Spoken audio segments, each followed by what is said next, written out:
O Enem é daqui um pouco mais de uma semana e fala a verdade. E para a prova, já tendo a resolução de umas 10 questões prontinha na cabeça, seria bom demais para ser verdade, né? Mas é mais ou menos isso que eu vou te mostrar hoje. 5 questões modelo que caem todo ano na prova do Enem e que se você domina esse conteúdo e esse caminho de resolução dessas questõezinhas modelo, você consegue ter base para resolver pelo menos umas 10 questões que estão dentro desse eixo que vão ser cobradas lá na hora da prova. Fala galera, beleza? Seja muito bem-vindo, seja muito bem-vinda, eu sou o Theo, sou estudante de medicina da USP e assiste esse vídeo até o final para aprender o caminho de resolução e o conteúdo, também a resposta dessas 5 questões que com certeza vão aparecer de alguma maneira na prova do Enem 2020 de Humanas. Bom, gente, começando então pela primeira questão modelo da área de Humanas, a gente tem aquelas questões que falam sobre, de alguma maneira, a questão agrária no Brasil.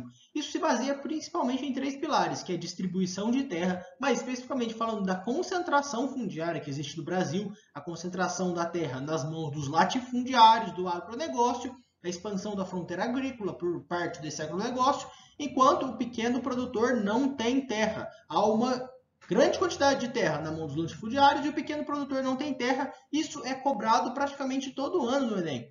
Assim como também a gente tem a questão do agronegócio, do latifúndio, tudo aquilo que envolve o agronegócio em si, a produção do agronegócio, a exportação, como que o Brasil é um país dependente dessa exportação do agronegócio e como que o latifúndio está relacionado com essa maior produção para exportação.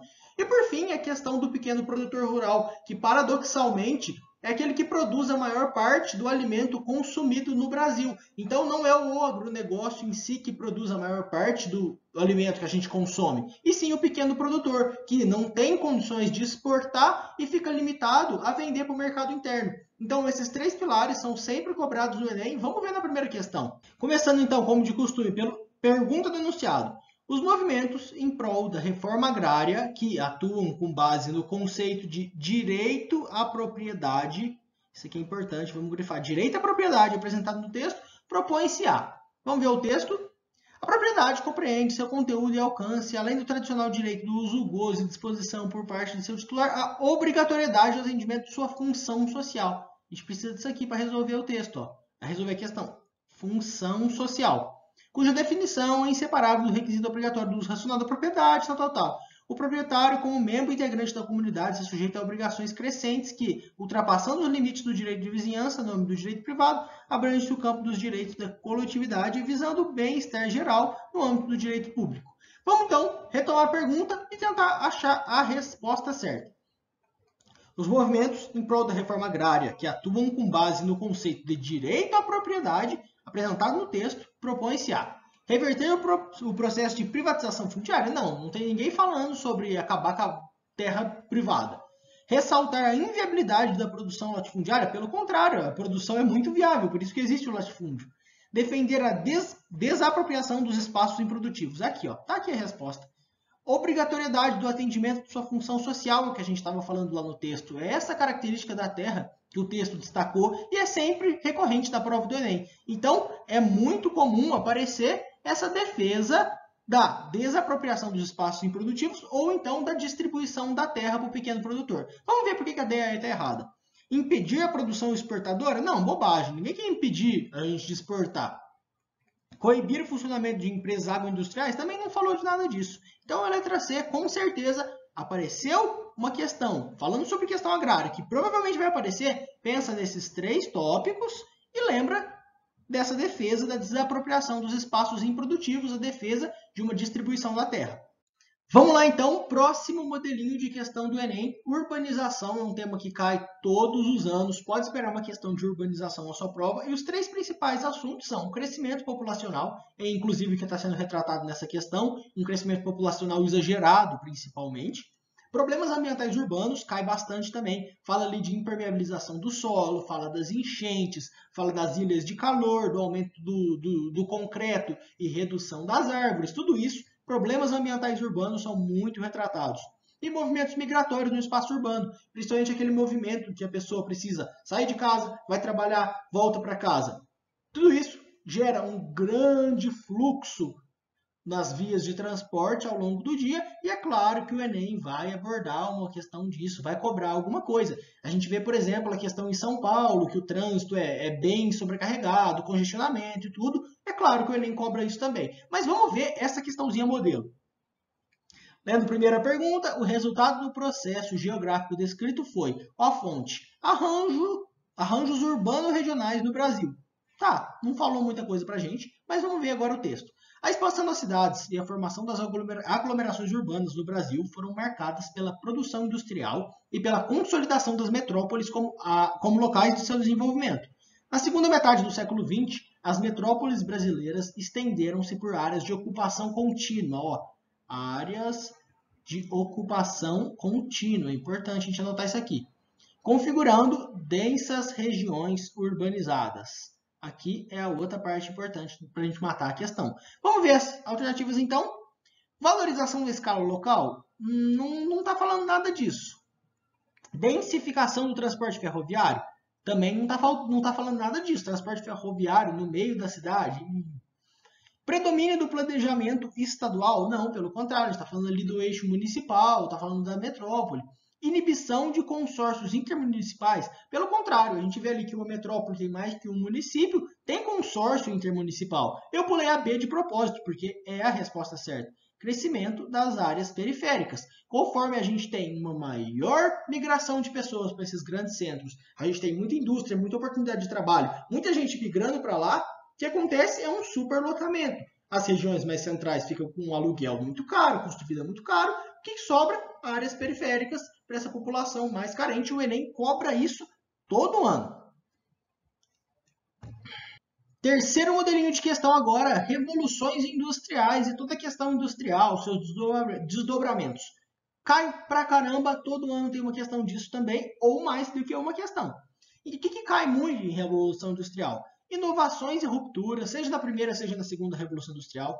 O Fordismo e o Taylorismo sempre são cobrados também, um contraste entre os dois, ou diretamente uma característica de algum deles. E a questão dos trabalhadores, principalmente a questão dos direitos, a luta por direitos, aquele histórico de baixos salários, baixas condições de trabalho, a luta pelos direitos trabalhistas, tudo isso é muito cobrado.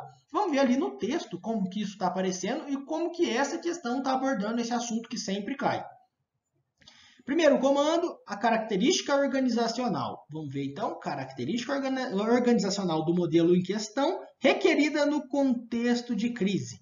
Requerida, exigida no contexto de crise. Foi o A. Toyotismo, beleza. Aqui a gente já sabe por onde nortear. Toyotismo, estou falando de toyotismo, ó, um daqueles eixos que eu apresentei. A partir dos anos 70, teve grande impacto no mundo ocidental quando se mostrou para os países avançados como uma opção possível para a superação de uma crise de acumulação. Que crise é essa? O modelo fordista traz a produção em série, traz o acúmulo de grandes estoques, traz a massificação do produto. É aquele método da esteira, sabe? Que a gente vê lá no filme do Charlie Chaplin, que ele vai apertando uma engrenagem lá, enquanto isso tem outro trabalhador fazendo outra coisa. Esse é o modelo fordista. O que ele quer é produzir, produzir, produzir. Quanto mais, melhor. Isso, obviamente, vai levar a uma crise de acumulação. Uma hora tem tanta gente produzindo, tem tanto produto e não tem para quem vender isso. Aí veio o toyotismo para mudar os eixos. Já o toyotismo tem uma política diferente, uma filosofia diferente do just in time. O objetivo do toyotista é produzir de acordo com a demanda na maior velocidade possível. Eu preciso de um carro hoje?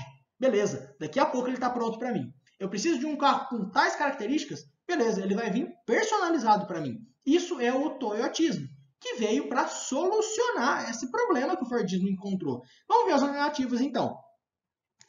Expansão dos grandes estoques? Pelo contrário, a gente viu que foi a diminuição dos estoques. Incremento da fabricação em massa? Aquilo que eu falei. Enquanto no Fordismo tinha padrão, era o mesmo carro para todo mundo, o toyotismo não. Você vê 1 milhão de carros andando na rua hoje em dia.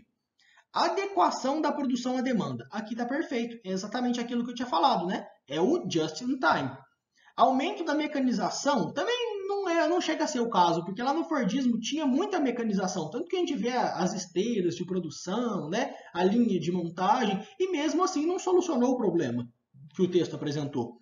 E centralização das etapas de planejamento também não é o caso, não soluciona o problema da crise de acumulação. Resposta letra C, adequação da produção à demanda, perfeito. Próximo assunto, bem recorrente, bem importante para a prova do Enem, movimentos sociais. Não costumam ser questões difíceis, geralmente com um pouco de bom senso e conhecimento de mundo dá para resolver, mas é praticamente certeza que vai ter uma ou duas questões disso na sua prova. Então vale a pena a gente falar um pouco sobre isso, né? Vamos ver nessa questão específica, porque tem algumas coisas interessantes para a gente mostrar. Esse ônibus relaciona-se ao ato praticado em 1955 por Rosa Parks, apresentado em fotografia ao lado de Martin Luther King. Vamos lá, esse ônibus, eu conheço esse ônibus? Nem conheço, nunca vi falar disso. 1955, eu sei o que aconteceu? Também não, nem sei. Rosa Parks? Não conheço, deve ser essa moça aqui da foto, né? Mas eu conheço o Martin Luther King, né? Quem não conhece Martin Luther King, que está aqui do lado? Opa, errei. Então, eu não sei de praticamente nada do que está falando aqui no texto. Mas, com um pouco de conhecimento de mundo, um pouco de bom senso, dá para a gente matar essa questão. Vamos lá. O veículo alcançou o estatuto de obra museológica por simbolizar. Sei lá, não conheço o veículo, mas vamos ver as alternativas, alguma coisa vai estar certa. Impacto do medo da corrida armamentista. O que o Martin Luther King tem a ver com isso? Nada a ver. Democratização do acesso à escola pública? Também nunca ouvi falar sobre isso em relação ao Martin Luther King. Preconceito de gênero no transporte coletivo? Movimento social tem a ver, mas não é o caso, porque o Martin Luther King tem uma luta contra o racismo, uma luta em defesa da igualdade civil, que é exatamente o que está falando na letra D. Deflagração do movimento por igualdade civil, que é a alternativa certa. Letra D. Eclosão da rebeldia no comportamento juvenil? Também não tem nada a ver com isso, não está falando nada disso, eu nunca ouvi falar do Martin Luther King em relação a isso. Resposta letra D, perfeito, não arruma pelo em ovo. Vamos lá então, a última questão modelo, falando sobre cultura. Aqui tem alguns pontos interessantes para a gente falar. Sobre cultura, nem sempre vão cobrar uma coisa direta, falando, cultura tal, cultura tal. É muito comum cobrarem isso de uma maneira aplicada. Por exemplo, relacionando cultura com os povos indígenas, relacionando a cultura com a escravidão no Brasil e sempre trazendo para esse viés da construção da cultura no Brasil, construção da cultura brasileira. Vamos ver como que a gente pode ver isso na questão em si. Primeira pergunta, considerando a formação do espaço atlântico, esse produto exemplifica historicamente? Não entendi nada. Mas, vendo a fonte, já tem umas dicas. Escravidão, escravidão, farinha e tráfico atlântico. Tudo bem, deu uma dica. O processamento da mandioca era uma atividade já realizada pelos nativos, ou seja, os índios faziam isso aqui, antes da chegada dos portugueses e africanos. Entretanto, ao longo do processo de colonização portuguesa, a produção da farinha foi aperfeiçoada e ampliada, tornando-se lugar comum em todo o território da colônia portuguesa. Ou seja, era no Brasil, era uma coisa que os índios faziam, virou para toda a América portuguesa ali. Tudo que era colônia de Portugal, agora tinha farinha. Com a consolidação do comércio atlântico em suas diferentes conexões, a farinha atravessou os mares e chegou aos mercados africanos. Beleza, a gente entendeu ali o que o texto tinha para falar para a gente. Vamos ver, novamente, considerando a formação do espaço atlântico, esse produto exemplifica. O que ele exemplifica? Vamos ver. Difusão de hábitos alimentares? Me parece que é isso correto. Exatamente, está falando que a farinha era uma coisa do Brasil, dos nativos, que virou de toda a América portuguesa, digamos. Disseminação de rituais festivos? Não está falando disso. Ampliação dos saberes autóctones? Também não está ampliando nenhum saber autóctone. Apropriação de costumes guerreiros? Também não está falando de costumes guerreiros. E nem de oferendas religiosas. Realmente é uma difusão de hábitos alimentares, que não parece, mas é uma questão que fala sobre cultura. É uma questão modelo que fala sobre cultura, porque o hábito alimentar nada mais é do que a cultura. Então é interessante para esse eixo cultura, para essas questões, a gente entender as aplicações. Hábitos alimentares aparece. Uma vez eu vi uma questão falando, por exemplo, sobre o garfo, o uso do garfo. Mais ou menos o mesmo esqueleto dessa questão. Cultura, novamente. Então é entender realmente as aplicações e que não necessariamente vai estar direitinho lá, falando, olha, a cultura tal. Espero que esse vídeo tenha te ajudado, que depois disso você tenha mais familiaridade ali com a prova de humanas, que você consiga bater o olho em várias questões e já falar, essa aqui eu lembro do caminho de resolver, mata em 30 segundos, já vai para a próxima questão. Se você gostou do vídeo, já se inscreve aí no canal se você não é inscrito e deixa aquele like para fortalecer também o meu trabalho, assim você me ajuda a trazer mais conteúdo. Espero que você tenha uma ótima prova, que você consiga um resultado incrível em humanas e que depois de tudo você volta aqui no vídeo para comentar se esse vídeo te ajudou ou não. Um grande abraço, bons estudos e boa prova!